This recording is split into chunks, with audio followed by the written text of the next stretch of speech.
conceive, your body can achieve. I go round and round and round. They drive me up the wall. But I'm lucky. I've got the right stuff under the bonnet.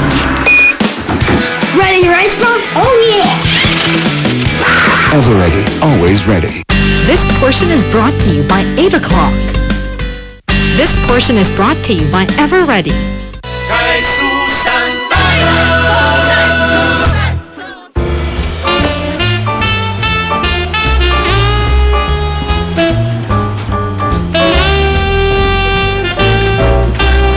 Wow! Ganda-gandahan!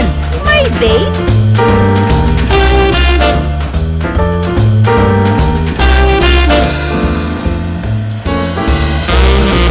I'm ready!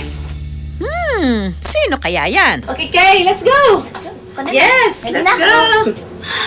Nako, akala nyo may date ako, no? Oo nga, may date ako. Pero, ang ka-date ko, anak ko, it's a beautiful Sunday morning. At kapag ganito, time para mag-bonding ang family. Dapat kayo din may time sa family nyo. Kaya, may ilang mga suggestions ako na pwede nyong gawin sa bahay nyo mismo.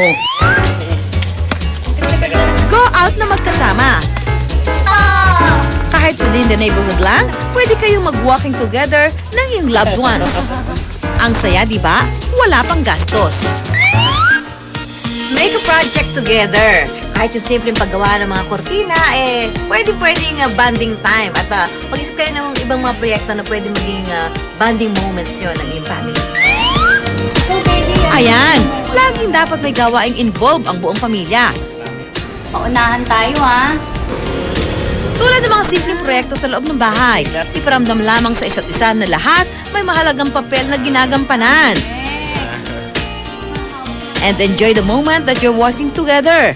Dahan-dahan na, baka matusok ang karayom. Camping at your backyard. Di nyo na kailangan pumunta sa mga beach, yung mga bundok para mag-camping dahil sa likod lamang na inyong mga bakuran, pwede na kayong mag-camping. Ay, mga nagkakasan. O diba, sa bakuran nyo lang, pwede na mag-feeling Boy Scout and Girl Scout ang buong family. Pwedeng gawing regular family event ito at mag-set kayo ng araw na gagawin ng camping para the kids and even the parents have something to look forward to. Eto lang ang mga kailangan: tent, beddings, food, and of course, flashlight with battery.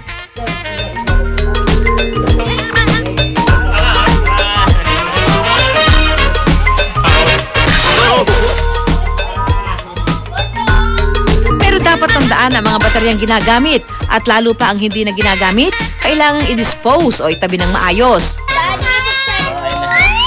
Para sa mga battery-operated device, alisin ang baterya kung hindi gagamitin ng matagal na panahon ang device para maiwasan ang pag-leak ng baterya. Diba yan? Iba-ibang battery ang kalagay dito. Huwag pagsamasamahin ang mga luma at bagong baterya o iba-ibang brand ng baterya sa loob ng device para mas tumagal ang buhay ng mga ito.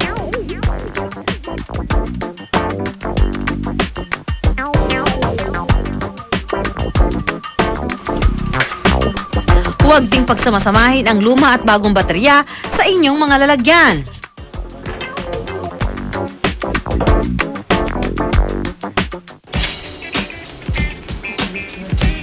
Itago ang mga ordinaryong baterya sa lugar na may normal room temperature.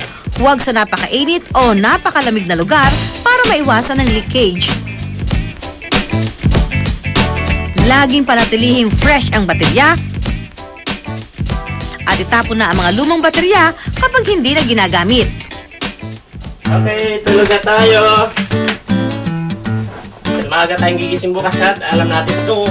Lastly, tandaan lagi na gumamit lang ng brand na subok ng mapagkakatiwalaan pagdating sa kalidad at siguradong tatagal. Sa ganitong paraan, mas mapapangalagaan talaga natin ang mga gamit na pinaghirapan nating pag-ipunan at bilhin. Useful tips, di ba?